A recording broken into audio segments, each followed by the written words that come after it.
Resident Evil 2 defined what I think remakes should be from here on out. It took literally, it took everything everybody liked about the game. And the biggest things I think that were a problem were obviously the graphics needed to be upgraded.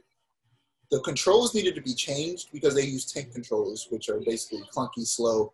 You have to literally stop, stand still, and aim if you want to, when you aim so you can shoot stuff. Plus, it had a fixed camera, which for people who don't know what that means, the camera, you can't control the movement of the camera. The camera is static, and it changes every time you go to a different room. I think the only game that had a fixed camera that I think uses it perfectly is God of War. And that's it. The first three games. But another game, another Capcom game. I think this was a good year for Capcom. Devil May Cry 5, which brought back Devil May Cry. It had been over 10 years, I'm pretty sure, since a mainline, like, numbered Devil May Cry game came out. One came out in, like, the early 2010s that nobody liked. It sucked. It was trash. By DMC Devil May Cry, which is a ridiculous name. I'm gonna stop trashing it. Okay, the story was bad. Gameplay-wise, it was not that bad of a game, honestly. Gameplay-wise, it was actually pretty good. A lot of games that are good, it's like Star Wars. It's good once you add the Star Wars part. It's like Battlefront, I mean. It's good once you add best Star Wars next to it. And even if you took Star Wars away, it would still be the best, bro. No, that's a Battlefront. It's good when you compare it to other games, but when you compare it to Devil May Cry games, it sucks. The combat, in comparison to other Devil May Cry games, sucks. The combat in that game did not suck. It was not. It sucks. I have every Devil May Cry game except for Devil May Cry 5, including DMC. It was not that bad. It honestly wasn't. It was. But the story-wise was terrible, but, like, it wasn't that bad. Agree to disagree. Agreed. All right, agree to disagree. I'll take that. But Sekiro also came out that year. I don't have much to say about it. The game that took me by surprise. I woke up one day and was like, "Why is everybody suddenly talking about it?" Because when you said that you thought it was some indie game, why was this indie game? Yeah, because I swear to God, I only saw ads from it on Instagram like 2 or 3 times like a week for like a year and a half, and then all of a sudden I wake up and everybody and their grandmother's talking about this game, and I'm like, when did everybody else find out about this game? Like, don't disrespect the indie games. Indie games can be fantastic. Yeah, no disrespect to indie games. Indie games are amazing, but it just took me by surprise. I was like, what? Like, when did everybody start talking about this? Control. So I'm a trash on Control. I don't like Control. I didn't play Control. Control, I feel like, was the most overhyped game ever of all time. For me personally, it's the most overhyped game of all time. People were praising this game so much. They were screaming its name from the mountain. They were saying it was so good. And then it was discounted by a whopping 60% on the PlayStation Store one day. And how could I not purchase this game that has been critically acclaimed, that is off 60%? That is a really big discount. So I was like, all right, I'll buy it. It was like $20, like 20, 24, something like that. I bought it, played it, sucked. For me, it's like a Infamous Light. Like, it's Infamous if you take away everything that's fun about it. And basically, the reason I compared to Infamous is because you're a character who has powers, you could shoot energy from your hands, and you could kind of float like you can in Infamous. But the enemies suck. A big part of a good action game is enemy variety. There is none. In this game, there's no enemy variety whatsoever. You fight like the same 3 enemies, and that's it. 2, the skill tree sucks. So bad. It's one of the worst skill trees I've ever seen in my life. It's very linear, and each upgrade seems inconsequential. Like, they don't seem like they matter. That's all I'm going to say about Control. I don't like Control. We're going to go to 2020. This was a fantastic year for games.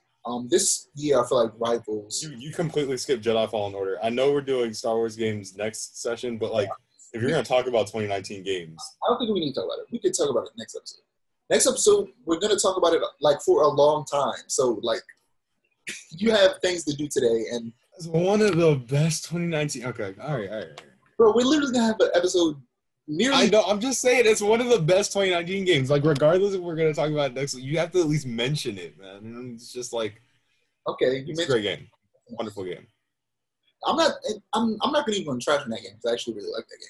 Granted, Yeah, it's amazing. I'm definitely gonna point out all of the bad things about it, but when we talk about it next week. But I still think it's even far between. Not really, but we'll debate about that next week then, or not next week, that 2 weeks from now. But there's a lot of bad stuff about it. Again, we'll debate about it 2 weeks from now. But 2020, controversial, but Last of Us Part 2, Ghost of Tsushima, and Final Fantasy VII Remake. I still haven't beat Final Fantasy VII Remake. It's an RPG. That's all I have to say about it. I mean, I'm going to talk more about it in terms of why I haven't beaten it. It's an RPG is the reason why. I've talked about it before. I'm not the biggest fan of RPGs. And this is the closest to being a hack and slash of an RPG that I've played, but it's still, there's something about RPGs that just drain every bit of energy I have out of me. And after like 30 minutes, I feel like I want to die. So I have to cut off the PlayStation and go to sleep. Like legit. I feel like every time I play Final Fantasy, by the time I'm finished, my eyes are ready to close. I love RPGs personally. Those are my favorite types of games. But I understand where you're coming from. And it's weird because it's not, like, I'm making it sound like I hate the game and I don't. I like the game, but I don't know why it is that RPGs take so much energy away from me. I don't know why. But I feel like this is another case of a remake done right. And I think you talk about not liking turn-based combat. I think that it's outdated and it needs to change. And I don't hate turn-based combat. It's just hard for a game to actually grip me with turn-based combat. Like it takes a lot out of me personally. I think that what Resident Evil 7 Remake does with turn-based combat is the natural evolution of what turn-based combat should become, which is, we've talked about it before, we're going to talk about it again. It's a mix of hack and slash with turn-based in the sense that you can slice things up, but you're not going to win. You're not going to kill an enemy just by doing that, especially bosses.